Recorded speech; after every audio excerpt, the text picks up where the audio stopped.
अस्सलाम वालेकुम दोस्तों, गुलशेट अगर तव्हां सां गॾु आहे। अॼु शाह लतीफ़ जे सुर्केदारे जो जाइज़ो वठंदासीं ऐं उन ते बहस कंदासीं त आया सुर्केदारो शाह लतीफ़ जो आहे या कोन्हे। कामिल करबला में आया जुंग जवान, धरती धुबी लर्ज़ी थरथलिया आसमान, करह हुई कान हो नज़ारो नींहं जो। ही कामिल ऐं ज़बरदस्त सूर्या करबला में आया, ज़मीन धुबी लर्ज़श में आई ऐं आसमान धुधिया। ही का मामूली जंग न हुई, पर ही इलाही मोहब्बत जो करशमो हो। हाणे घणे वक़्त खां वठी इन ते बहस थींदो आयो आहे त आया सुर्केदारो शाह लतीफ़ जो आहे या कोन्हे को। मुख़्तलिफ़ मुहक़िक़ जेके आहिनि उहे मञीनि था त इहो सुर्केदारो शाह लतीफ़ जो आहे ऐं खोड़ मुहक़िक़ वरी इन ॻाल्हि ते कोन था बीहनि त शाह लतीफ़ जो सुर्केदारो कोन्हे।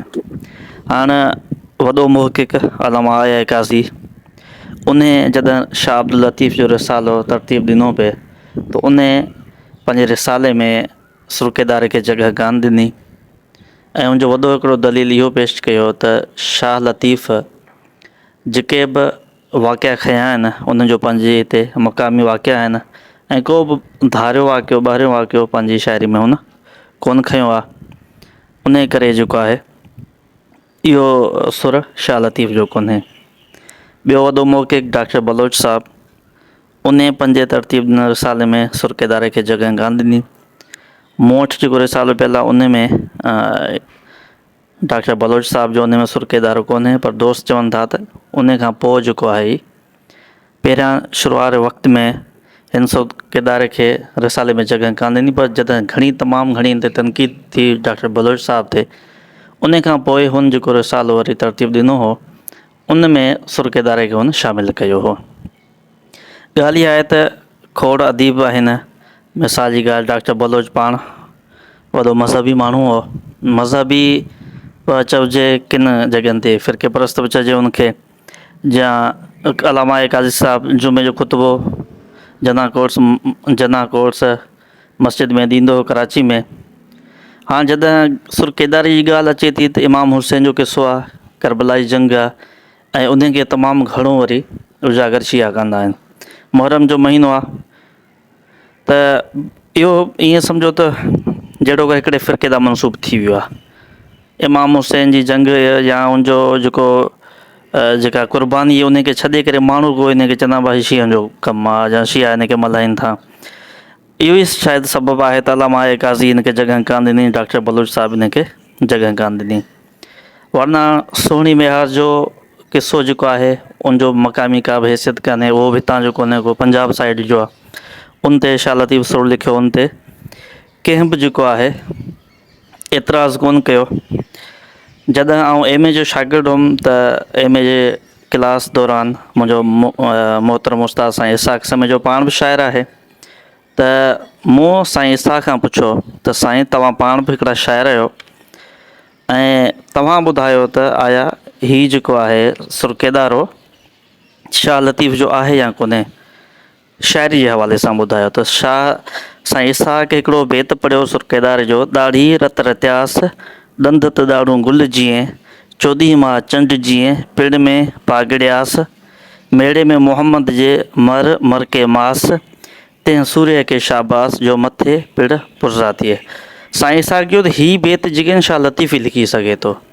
शाह लतीफ़ खां अलावा को शाइर अहिड़ा शेर या ॾंद ॾाढ़ूं गुल जीअं अहिड़े क़िस्म जूं तशबीहूं शाह लतीफ़ जहिड़ो ई शाइर ॾेई सघे थो। ऐं ॿी ॻाल्हि जेका साईं चई त ज़रूरी थोरी आहे त अल्लामा आया काज़ी जेकॾहिं चए थो सुर्केदारो शाह जो कोन्हे त असां बि शाह जो कोन्हे, त साईं जो त शाह लतीफ़ जो ई आहे। ठीकु आहे। उन खां पोइ जेको आहे वॾो मुहक़िक़ असांजो आगा सलीम जंहिं उर्दू में बि तर्जुमो कयो ऐं शाह जा केतिरा ई बेत ऐं पंहिंजे अंग्रेज़ी में बि तर्जुमो कया। शाह लतीफ़ जे फ़िक्र ते हुन हिकिड़ो किताबु लिखियो लात जा लतीफ़ जी। उन मां पेज नंबर 139 ते लिखे थो आगा सलीम, शाह जे सुर्केदारे जे बारे में शाह शनासनि में तमामु वॾो इख़्तिलाफ़ु आहे।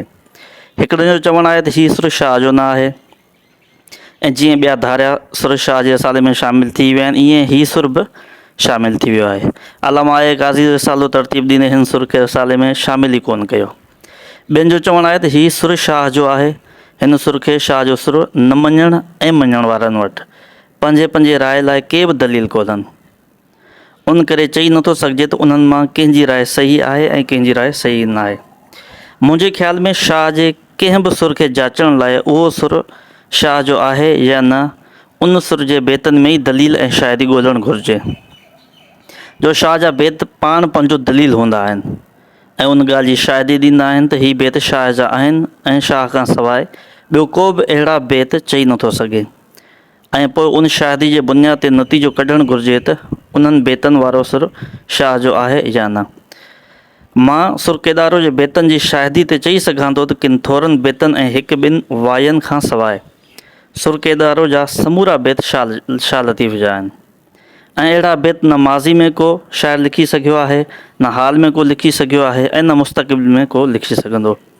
उन बुनियाद ते मां चई सघां थो त सुरकेदारो शाह लतीफ़ जो ई असुर आहे। हाणे हीअ तमामु वॾी दावा आहे, तमामु वॾी शाइरी आहे। आगा सलीम जहिड़ो मोक़िक़ लातिया लतीफ़ किताब यूनिवर्सिटी में पढ़ायो वेंदो आहे, कोर्स में रखियलु आहे। त इन मां साबित थियो त हीउ जेको आहे शाह लतीफ़ जो आहे सुर। ऐं खोड़ माण्हू चवंदा आहिनि एहसान फ़क़ीर लांघा जा खोड़ इन में बेत अची विया आहिनि। बहरहाल कीअं बि आहे, पर जॾहिं तव्हां सुरकेदारो पढ़ंदव त उन जा खोड़ अहिड़ा बेत आहिनि तव्हां हैरान थी वेंदव। ऐं उनमें तशबीहूं उहे ई आहिनि जेके शाह लतीफ़ इस्तेमालु कयूं आहिनि। शाह लतीफ़ जो हिकिड़ो अलॻि ढंग हो, उनजो ॿोली जो इस्तेमालु आम ॿोली त इस्तेमालु कंदो ई कोन हो, सतही ॿोली कोन इस्तेमालु कंदो।